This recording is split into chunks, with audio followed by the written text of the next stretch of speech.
Hi, I'm Simon Milner. I'm co-founder of Petzila, and maybe a bit of light relief at the end of the day today, but we're pretty serious. We've taken a very hard approach of building a complete end-to-end system and service delivery platform out from the core, all in-house, and uniquely we use that to get pets on the net.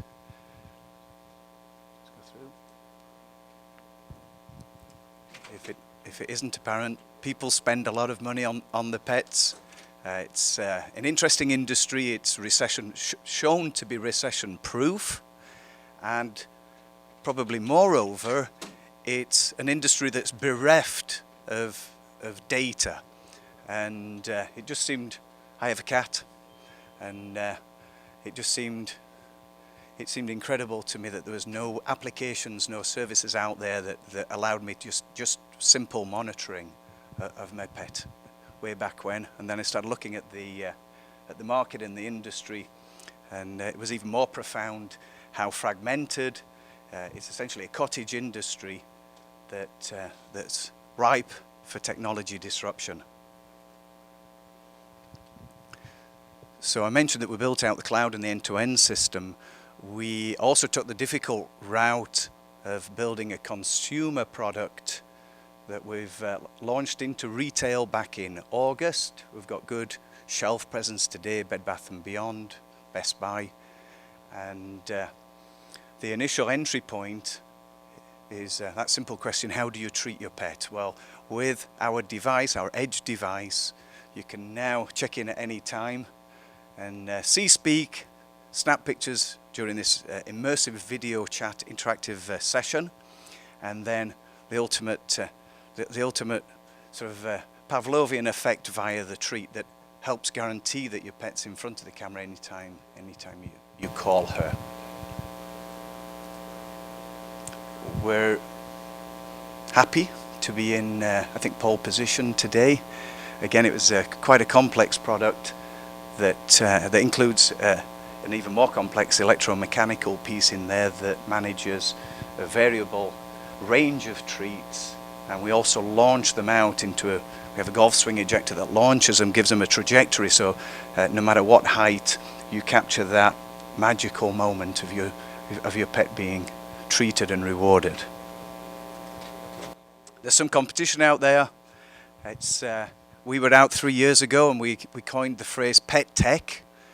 And I've been in the Valley 20 years, multiple startups, and had never seen such a barrier to just this quandary, this dichotomy when I put the two words together, pet and tech. But lo and behold, today, 3 years on, it's quite a burgeoning space. There's a whole bunch of players, and that's a little bit detailed for here, but we're confident that we've solved some of those real difficult, gnarly things that are so important in terms of a mass deployment.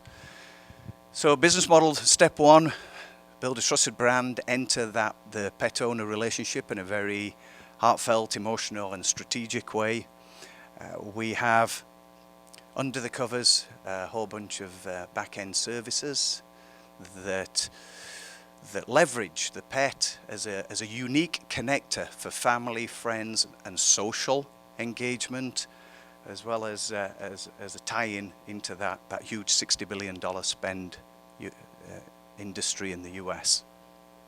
And the ultimate vision is that we have an opportunity to create a unique community for pet lovers. The industry is it's quite serendipitous right now. The industry is pretty hot. We see some big consolidation in the traditional bricks and mortar space, in the number three food supplier in that space, so multi-billion-dollar acquisitions, mergers, going private. There's a number of platform players out there that have raised large amounts, like Rover and Dog Vacay. And then just 2 weeks ago, the first acquisition in the pet tech space, Whistle, which was a Fitbit for dogs, was acquired by Mars Pet Care, the #1 food supplier. And apparently we have no more slides, but we're 3 years in. We've been bootstrapped. We are right now closing our seed round, and happy to be here today in what we think is pole position.